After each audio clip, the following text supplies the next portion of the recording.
This week, it's just Andy and Josh, and we are talking video game adaptations in CES, baby. Hi, I'm Josh, and for just 18 cents a day, you can help free Nick and get him back here next week. Free Nick. My name is Andy, and this is Video Game Tango.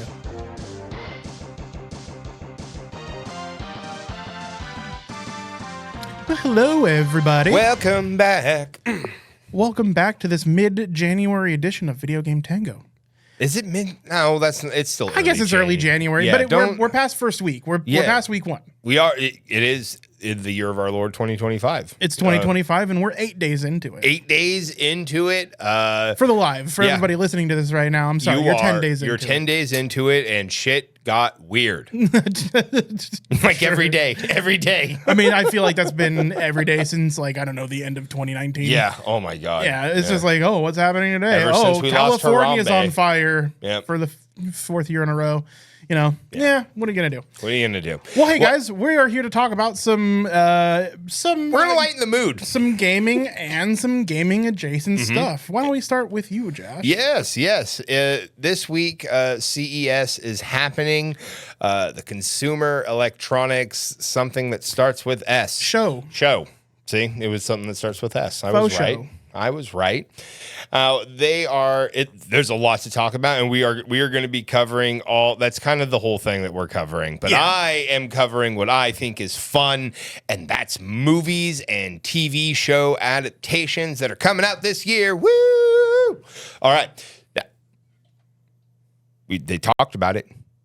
2009. You remember 2009? I kind of do. It was a more hopeful time, if you get the reference. If you don't, whatever. They talked about making Shadow of the Colossus movie. Shadow of the Colossus, a fun game, kind of an originator of that open world, fighting the big boss. It was a fun game, and honestly, ahead of its time on a PlayStation 2. Really was. Yeah. Also ahead of its time being adapted into a movie, but that was 2009, and we finally have another director for it. It's been kind of in a stasis on hold mode for a good long while, but they have announced a director. So the Argentine movie director, Andy Muschietti, sorry if I'm saying your name incorrectly, he has directed the It remakes. Both very good movies. Yeah, I like those a lot. I liked them a lot. He also did the Flash movie. Now, while I have my disagreements about who is playing the Flash, the movie itself, some pretty cool use of slow-mo and 3. I enjoyed the movie. It was all right. So it's really cool to have some direction forward going with this game, because honestly, the game got a little love with a remake. So it's cool to see it getting some more love with a movie adaptation going forward. That wasn't the only thing they announced, though. Also being announced here at the show, was it the Final Fantasy also being talked about at CES, or is that that was today. That was just today. Yeah, so we're CES. We're gonna. I got derailed for a moment. We're switching back in. Sony also announced that it is confirmed that it is going to have Starship Troopers, but we all know it's Helldivers. Yeah, it's they're talking about a Helldivers movie. Yeah, a Helldivers movie, which I get it. The game's popular. It seemed, yes, it's in vogue, but what we already have that movie. It's called Starship Troopers, and you guys no one's going to get the point there either. So it is cool to have more video game adaptation movies. I shouldn't look a gift horse in the mouth. But I mean, Helldivers 2 can be good and fun. No, it can be, but like there's going to be a bunch of Chads who are like, my favorite character's Rorschach. I like the dude in Fight Club. For what it's worth, my favorite character was Rorschach because he had the most depth. But so was mine. But you can like for nuance, it's like yes, Rorschach's a terrible person. They like him because it's. I know it's a whole thing. We don't need to. There's two reasons why you like the Joker. Exactly. Yeah. I know what you're saying. There's a couple of reasons why you like Fight Club, right? Like you either you get the tongue in cheek, you get the message, or and for a lot of people, I feel like the Helldivers movie is just going to be much like the Starship Troopers movie. Like, I don't think that's a big deal. No, I don't. The property's already out. Helldivers is a thing already. It's a franchise at this point. And all right, you're right. And like I said, I'm not going to look at a gift horse in the mouth. Just do a good job. Do a good job. Yeah. Now, an announcement that I'm very excited for, but they only announced that they're doing it. There's no, director. There's no cast announcements or anything like that. But Horizon Zero Dawn. Now that as a movie, honestly, I feel like it would do better as a TV show. Because I feel like, especially the first game, there is a lot to get in there. But they're talking about an adaptation of some sort. Maybe it does get pivoted to a TV show. We don't necessarily know that it's going to be a movie. However, we do know for sure that the Ghost of Tsushima? Yes. Adaptation. So it's an anime series called Legends, and it is headed to Crunchyroll. It is going to be released in 2027. So that one does have a release date. We know where it's going. So that is very cool. And these were all announced to this week at CES. This week, yeah. Sony had their big presser, I think, yesterday.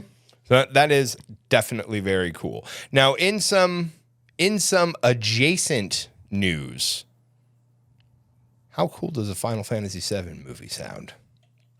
Well, that sounds pretty cool to me, doesn't it? Well, I think that sounds really cool. Yeah, I was hoping for a little input on your side over there. Listen, I am a slut for Final Fantasy VII. Yeah, just straight up. Just straight up. Now not all of it's been good.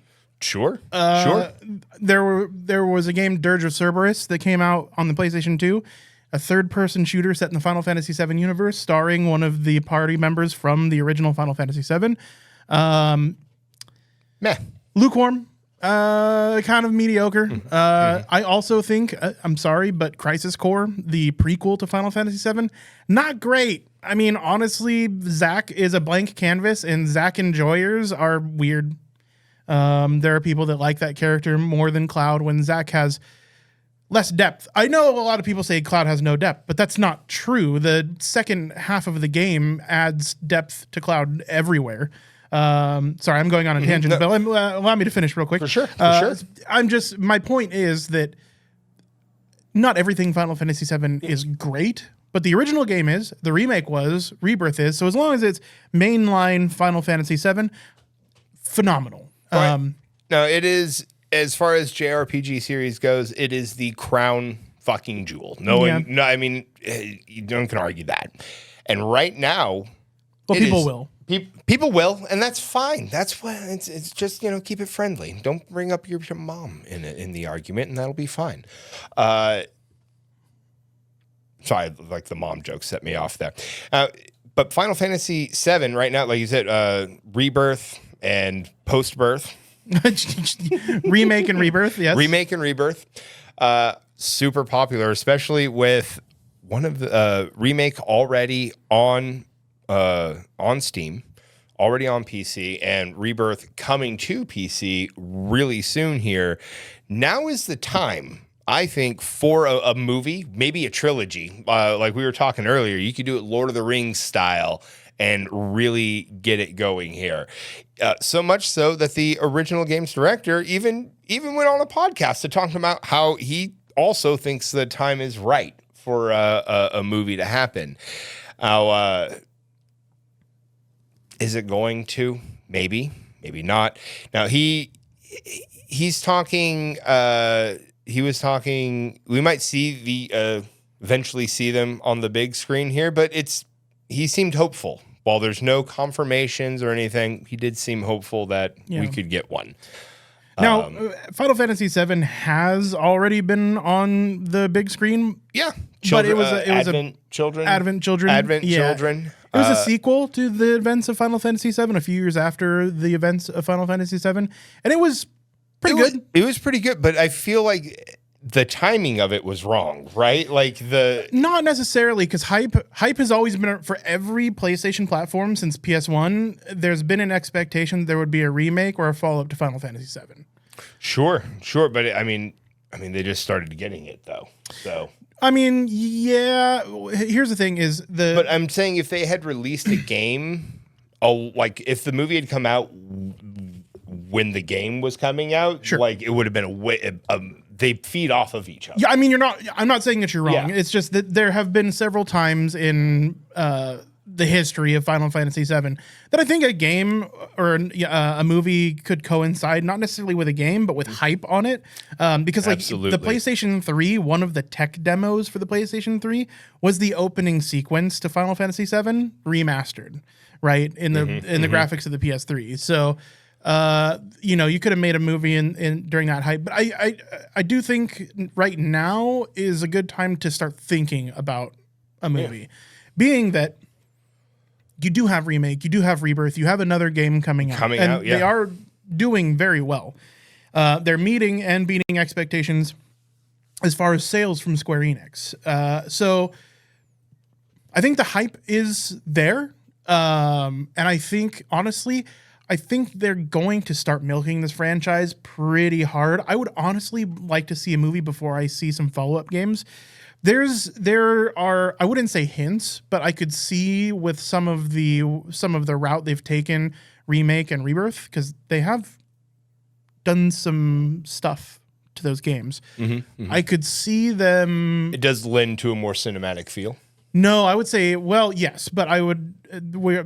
But in that case, we're talking about a game from 1997 versus a game from 2001 and 2014. Well, what I mean, like because if they've changed up any plot points or things like that, does it have a more? Okay, not necessarily. Kind of the point that I'm trying to make is that I think the changes that they've made to the games lend to more content from Final Fantasy VII coming out, like potentially spin-off games. Oh, okay. Like, I feel like maybe they have plans on spin-off games based on what I know about it. I never beat Rebirth. I bought a PS5. I bought Rebirth for the PS5, thinking that I would play it no matter what, because I do love the series and franchise. Remake was incredible, and I'm going to be streaming that here soon. And what I got of Rebirth was excellent. I just never came back to it, and it's because I don't like the experience of like couch gaming on a console. Yeah. I just don't. I prefer to sit down at my PC. So now that it's coming out on PC later this month, I'm gonna play the shit out of it. I'm gonna be streaming it too. An update or an announcement that we didn't get that was a little bit sad from PlayStation was the no God of War TV show. You know? Yeah. I don't God of War. It's such a I don't know that they could do. Now, I've been proven wrong. I didn't think you could get better of a narrative and plot and story and characters out of The Last of Us, but I prefer the show over the game, to be quite honest. I think the acting is better. Of course, they got traditional actors, but I liked the TV show more than I did the game, because the game was effectively a glorified cutscene, right? There was more cutscene than there was gameplay in a lot of, not necessarily, but close at least. Yeah, because honestly, God of War lends itself real well to I feel like a cinematic would be a cinematic or a TV show experience, season by season. I mean, even if you just did the Ragnarok stuff or the I think it'd have to be contained, like the 2016 or the Ragnarok story. Yeah, you couldn't do both in a movie, even a long movie, like a 3-hour movie. Yeah, you couldn't do the content of both, because you and I were talking about the length of these games earlier. Final Fantasy VII, I was reading, had 20 between remake and rebirth, had 25 hours of cutscenes. So That's an entire game's worth of cutscenes. well, and then on top of that, you have like 25 additional hours in Remake of gameplay, and then an additional 75 plus hours of gameplay from Rebirth. Rebirth is huge. You can easily get 100 hours out of that game, and that's like relatively straightforward playing the game. Not getting platinum trophy, not doing completionist. Lost in the weeds, Totally. 100 hours. And that's what people are experiencing. Like some people get it done in like 60 or whatever, but there's so much that you can do and experience. If you're to experience all of it without being a completionist, I think you can still spend 100 hours in the game. There's a lot of game there. I like that. I like that. So I think it would be hard to, especially God of War. It's got several hours of cutscenes, and almost all of the cutscenes are important, especially with the dynamic of Atreus and Kratos and the way it changes. Like you think about when they were on Elfheim, and I don't want to. I know it's an old game, but I really don't want to spoil it for anybody that hasn't played it. There's that change from Elfheim in their relationship, and even thereafter, when Atreus finds out the big news, right? Huge changes in the way they interact with each other and both of their attitudes, and a totally different feel in the dynamic of the two characters. And it is a game that is like solely focused on those two characters. It really is. So I think that would be hard to like. Through maybe like a 12-episode season, sure, but a movie, I don't think so. No. It would like I'm talking not just big screen, but the small screen as well. It would have to be done in a show format to be done proper. Honestly, yeah. I think Horizon Zero Dawn. I think it's more appropriate for a show. I think Helldivers 2 as well could make a fun movie, but I also think that is more fun for a show. Like literally. Like a Fallout style show following a few characters and a few timelines that may eventually come together all at once. I think that could be a really good formula for Helldivers. I agree. And there's a lot of comic relief in Helldivers. It could literally be a comedy. Like there's a lot of serious things that happen in Helldivers, but the action sequences and stuff. But I think it could be comedy driven, really, at the end of the day. I think that could be a really good platform for that. Personally. Yeah, I'm not going to disagree. I think that's how you have to lean into it, honestly. And you could really make it just a violent comedy. Yeah, because I mean, Helldivers is very self-aware. Yeah. Especially all of the tertiary content for Helldivers, like every trailer that they've ever put out or any promotional material that they've ever put out, extremely self-aware. So I think it could, and those are effectively comedies, by the way, like short form. Yes, comedies. I agree. And I think you could put that on the small screen and have a good time. Horizon Zero Dawn, again, I think that's a show. That's not a movie. Especially for the first game, there is just so much development that happens in that for the story of Aloy. Aloy and again, is a very highly I don't want to developed spoil character. any of that just in case you're unaware. Play that game. Oh my goodness. I think Shadow of the Colossus 2. I don't think a movie does Shadow of the Colossus justice. I think it should be a 16-episode season. There are 16 colossi that you have to kill in the game. Sorry, that is the sole point of the game is to kill 16 colossi. That's not a spoiler. You learn that in the first 3 minutes. And I think each one deserves time because it's like the world is of its own thing. You want to experience some of the world. You don't just want to go necessarily from boss to boss. And I don't think you want to fit 16 bosses or less in it either in a movie. I think all of these would be better served as mini episodes. Like 8 to 12 to, in this case, 16 episodes. I again lean more towards the small screen for things because it does give you a little more time to develop that, and I feel like shows like Silo, Fallout, I feel like these are excellent examples of taking different medias and bringing them to the small screen in a episodic way that is popular and excuse me, is popular and very entertaining. Very entertaining. Silo's amazing. Yeah. So some other show updates that are coming out. Last of Us 2. Now again, its new trailer just dropped. A couple of days ago. We know it's coming out in April. I think April 11th. Yeah. To be specific. So creeping up on us there. But that kind of rounds out my. We did hear earlier that Fallout is probably going to be pushed back because of the fires in California. Because of the fires, and for an understandable reason. Yeah. Goodness gracious, there's people's lives at stake. So yeah, take a break from filming, obviously. Yeah, for sure. Be safe. Now, that being said, never a better shooting opportunity. Like, save some of that film because make sure you have some B-roll from that. Yeah, have some B-roll from that just for. Yeah, if you need something to look like hell. Exactly. Yeah. Well, moving on from tragedy, more on CES. So some of these prices coming up.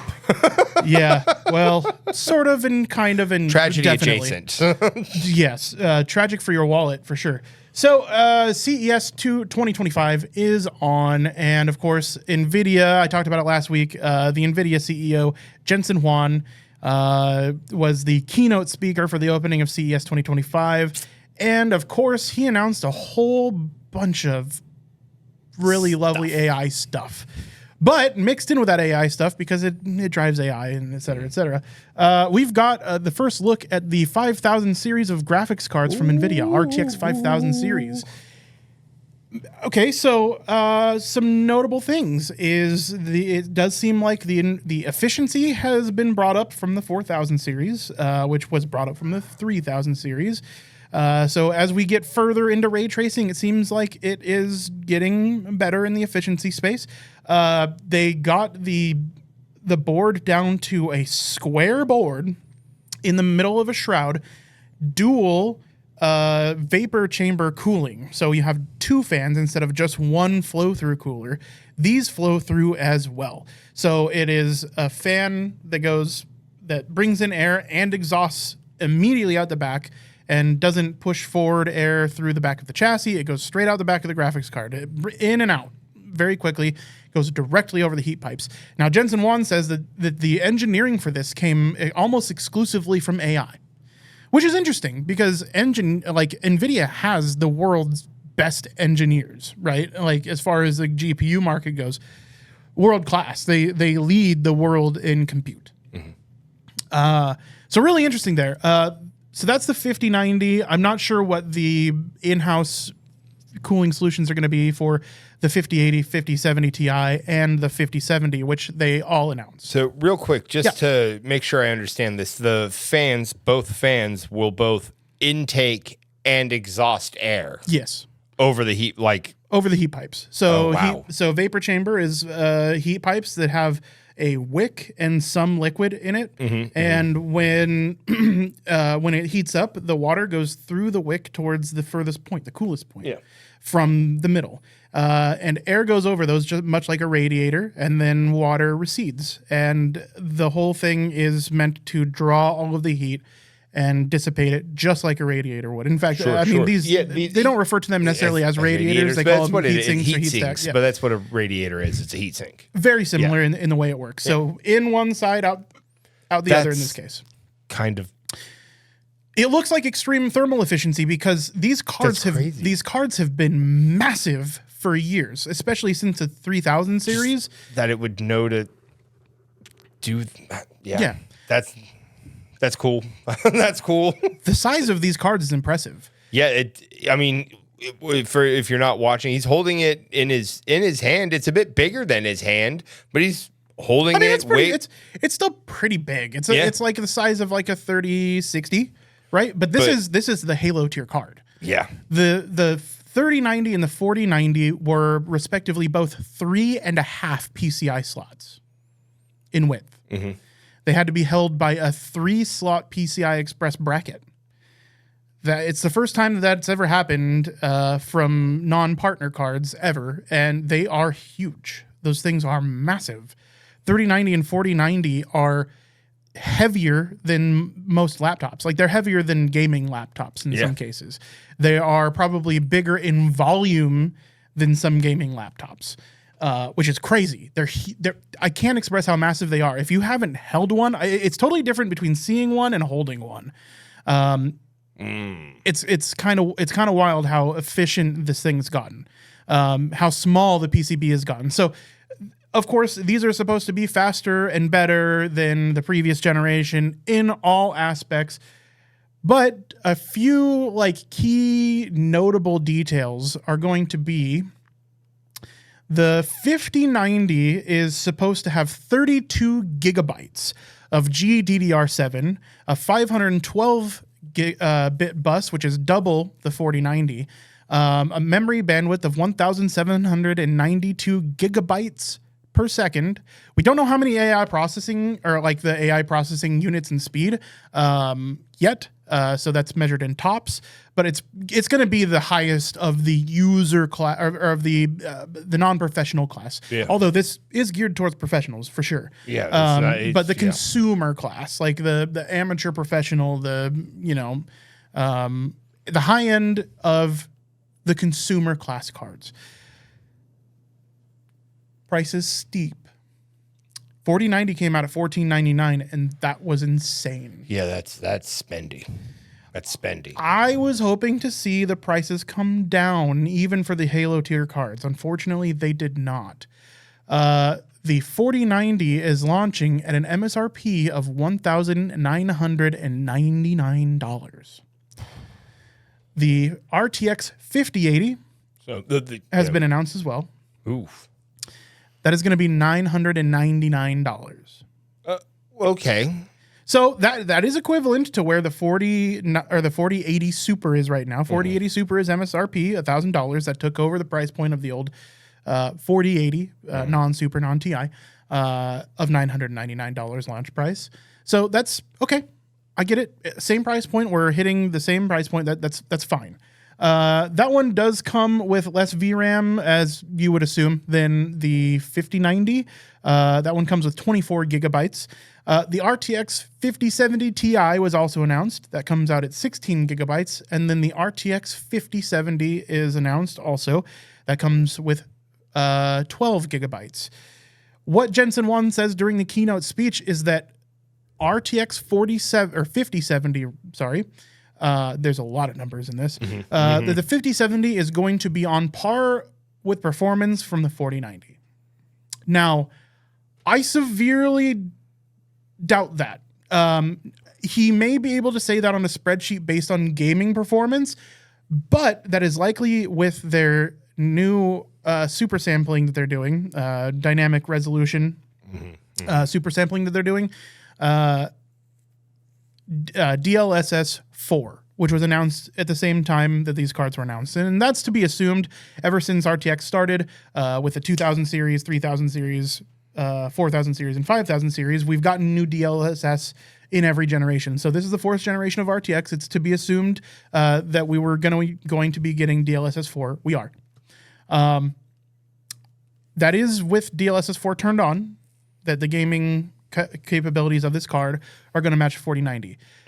Why I doubt that still is that this only has 12 gigabytes of VRAM, where the 4090 had 24. It's literally got half the VRAM of the 4090.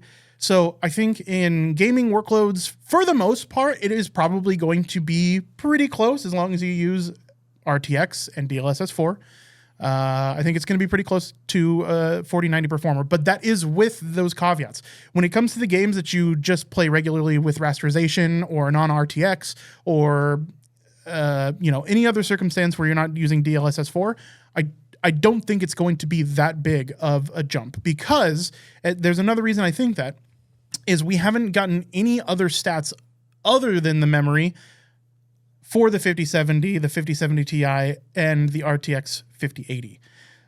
So they've only published the stats for the 5090 at this point, other than the top speed, that's AI processing speed, for the 5070 Ti at 1406 and the RTX 5070 at 988 for those of you that means something. So pricing has gone up in the high end for sure. In the more consumer-friendly tiers, it's stayed the same or gone down a little bit. 5070 does seem like a seriously good value proposition. We haven't seen what Intel's going to be putting out with the next cards from Battlemage yet. Yeah, so they put out their lower end tier cards before their higher end tier cards of this launch. So we have yet to see there. However, we did get news from AMD. Now, I am not going to bore you with their CPUs. What I can tell you from their CPUs and hands-on impressions from people at the CES floor is that their CPUs are wildly good, especially their SoC. So AMD is coming out, or it is... Now, system on a chip? Yes. Okay. So SoC, yes, system on a chip. So AMD has been doing this in partnership with Nvidia for quite some time. Nvidia GPUs with AMD CPUs. Those are going into a lot of laptops.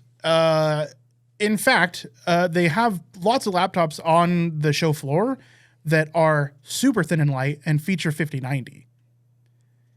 Wildly performant PCs, and they're like razor blade thin. They're tiny. I'm talking about the Razer Blade, not a Razer Blade. Mm-hmm. The manufacturer Razer makes a laptop called the Blade. Professional grade laptop, and these look like that with Halo tier cards in them. Halo tier being the best tier. Okay.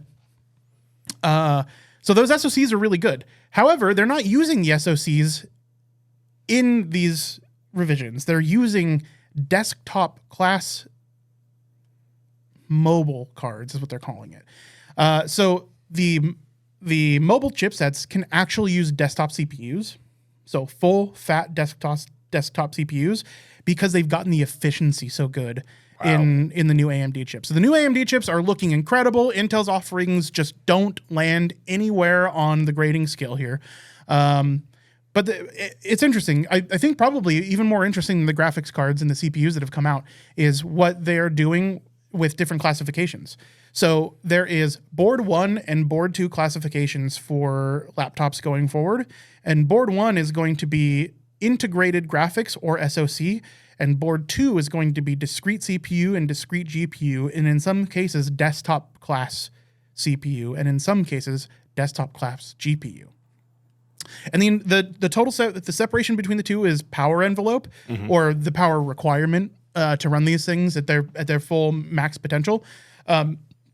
That's where the classification is differentiated. I'm not going to get too in the weeds in that because you don't need to. One's less powerful, one's way more powerful as far as power consumption. But the less powerful, I've been watching people playing games on the show floor from board 1 classification, the lesser of the two, and they're playing with onboard graphics. And they've been outperforming like 4060, 4070. Wow.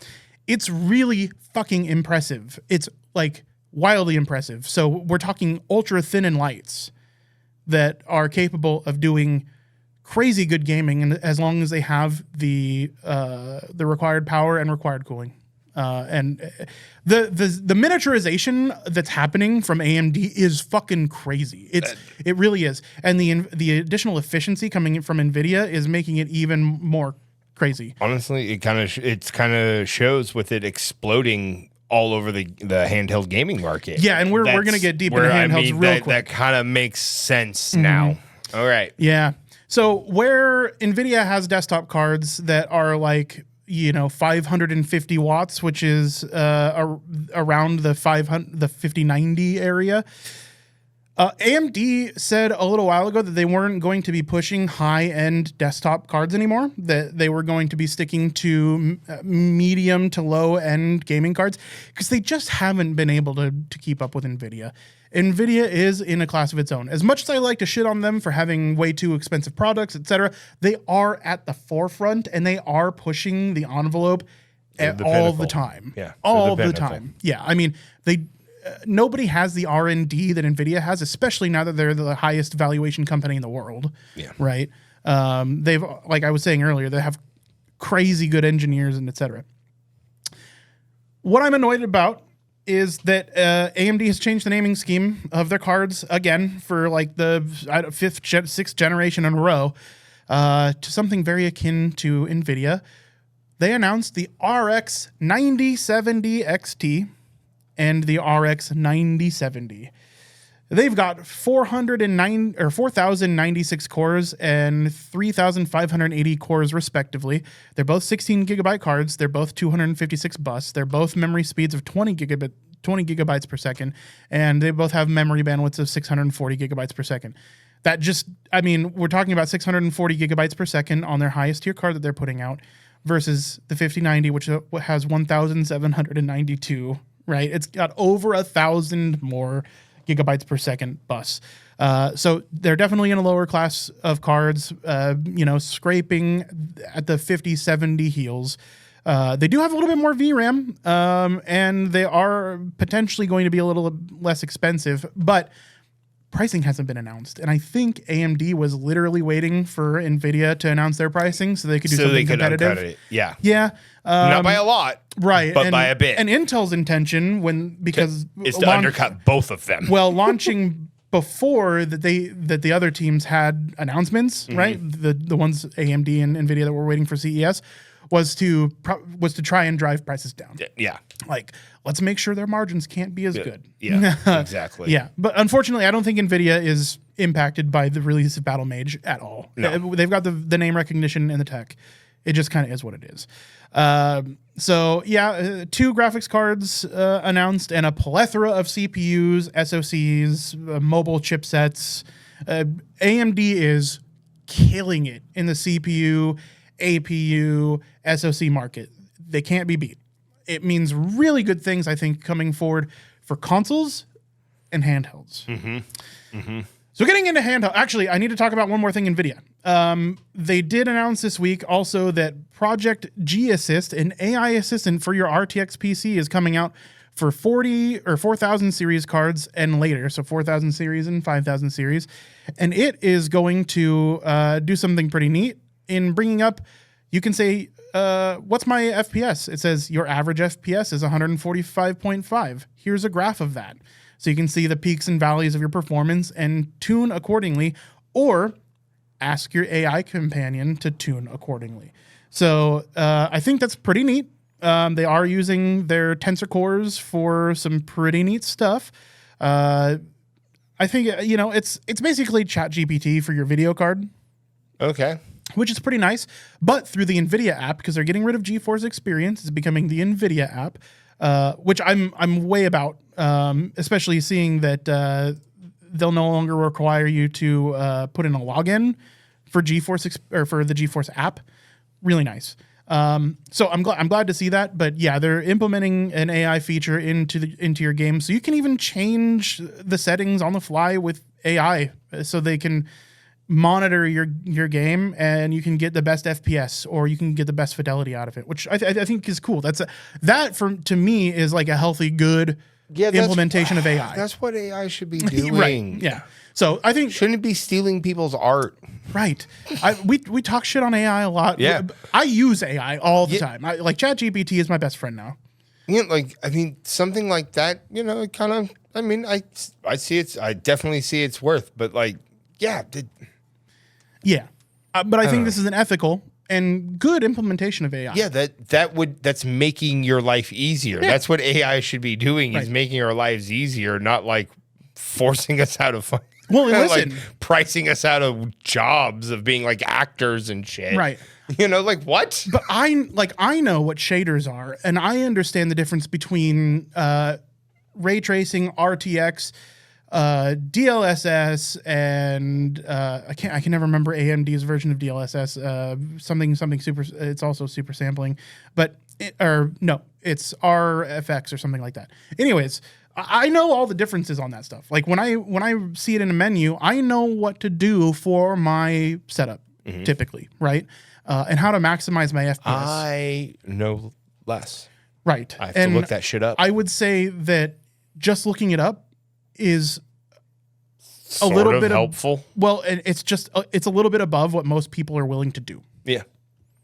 There are some people that come in with their 4060s or their 2060s and their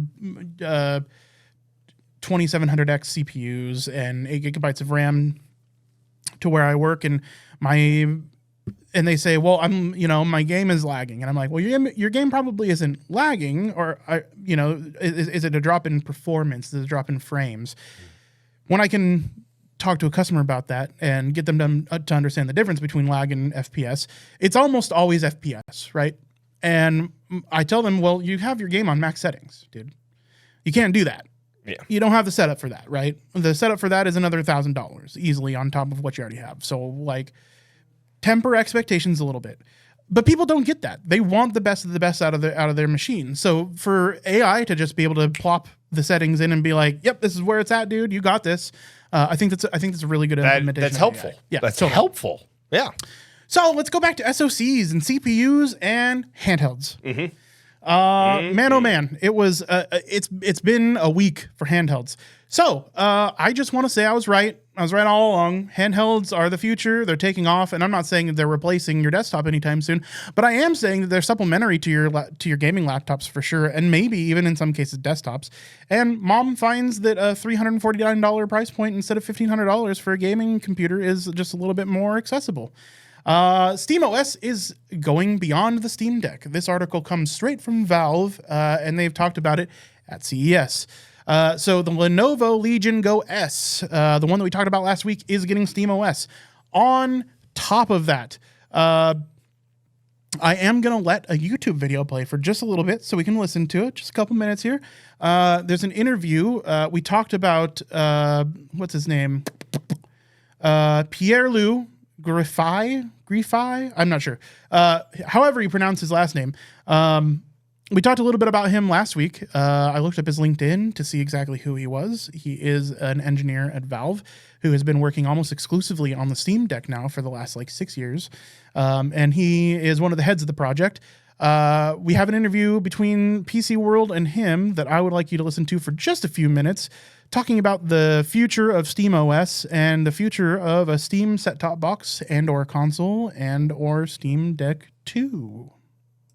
Okay, nice. I mean, what about other form factors? I mean, things like set-top boxes is something, I don't know, like I would love to see a little set-top box that I could put under a TV and Me too. running SteamOS. Yeah, that'd be great. Yeah. I think, for us, it's kind of a progressive thing. Like first expanding to different handhelds, so we're kind of staying in the same form factor, but then maybe once that's more robust, and like going beyond that is definitely part of our goals. It's just unclear what the time frame is. Oh, okay. Yeah. I mean, honestly, I could see gaming laptops. Somebody who just games on the laptop. Yeah. Hey, if you just want to load SteamOS on there and just game, it's a good experience, right?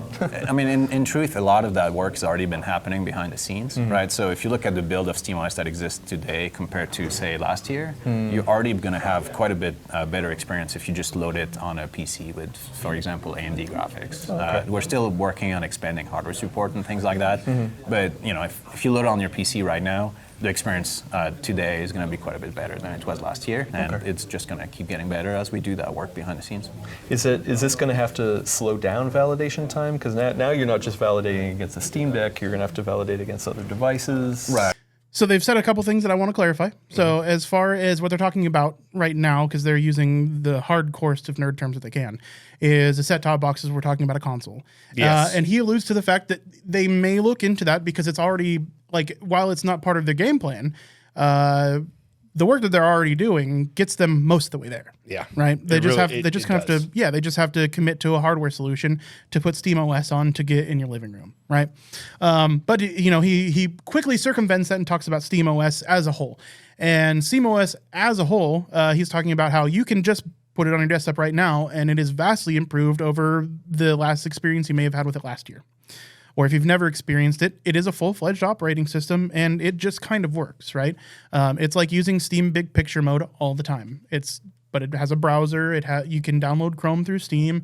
It has complete usability, almost like a Windows environment. It's just Linux. It's a little bit different. Yeah. But what he's saying is they already have that environment. And the question from PC World about validate. and validation. That's what you do with your games on and properties. So that, yes, but what he is actually talking about is validating drivers. So with every computer component that you put into your PC, you have to download drivers for it so they work. What Windows does is validate drivers for all the hardware and manufacturers that are coming out.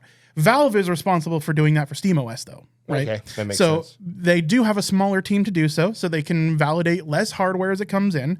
But they are working with third-party manufacturers, which I'll say here in a second. They are working with third-party manufacturers like probably, Nvidia and AMD and their graphics cards and other accessories to get them validated for use in SteamOS. And that just means capable of using. Yes. Okay. Right, because right now you probably can't plug your webcam into your Steam Deck, right? And that means that it can't be a full computer replacement yet. So it's not necessarily something that you would want to have on your desktop, But they are moving toward that, and that's kind of what he's talking about here. Let's go back to it. I mean, I think that we should be able to test all that stuff pretty well, and we have a pretty good, finely tuned system where we have a lot of beta channels. So first, OS updates go into the preview channel, then the beta before it gets into stable for all users, right? Okay. So there's a subset of users that always want the latest and greatest, and so it lets us catch issues early. Right, so even if something, God forbid, slipped through our testing, we're still able to catch it before it gets to all users, thanks to that program. Okay. And so I think it definitely means that we have to be a little bit more disciplined in terms of doing more testing ahead of time and things like that. But we've been there before. We've worked on supporting SteamOS with different hardware partners in the long ago, and this is just a little bit more of that. So we're pretty familiar. And does that mean that SteamOS devices in the future you will be working with the companies directly, or is this something where it's like, hey, SteamOS, here it is, you can download it, put it on whatever your device? We have kind of a program called SteamOS Compatible, right, which definitely involves working directly with the party that would be preloading SteamOS. Okay. If an end user, they're more on the DIY side, they want to load SteamOS on their device, we don't have to get involved, but if someone is preloading SteamOS and having the SteamOS compatible brand on their packaging and all that, it definitely means like we have a close working relationship, and we'll keep working together on updates and such. Okay, awesome. So what he's saying there is, at any time, the end user can load SteamOS onto whatever you want that SteamOS can be on. But what he's also saying there is that third parties can validate through Valve to make sure that everything is Steam compatible, that the hardware has all good drivers for the software, and that it's going to work with up to Steam's quality. Yeah, so that means we're talking about like the ROG Ally or the ROG, right? We're talking about the Lenovo Legion Go, right? If Asus, who makes the ROG Ally, the ROG, if they approach Steam and say, "Hey, we want to SteamOS on this thing," then Valve gets their hands on it. They get to take a look at the hardware. They get to validate all of the hardware works on their platform. And once it's all validated, then they can put the official stamp of approval from Valve on there. It is SteamOS compliant, SteamOS compatible. Everything that everything that the Steam Deck can do, now the ROG can do. Okay. So what's also interesting about what he said is they are not limiting it to just you can use this commercially and without the validation. So you can, without getting Valve's permission, download this. It's open source and implement it on your device that you're going to now sell third party. When GPD has already done that, they just announced yesterday that they're going to be putting out a handheld with SteamOS. They did not go through the validation process of SteamOS. They're just putting one out and saying, all right, this has SteamOS on it now, go on existing hardware that they already had. So we're already seeing companies implementing SteamOS. The Wild West. Right. Including including the Lenovo Legion Go S.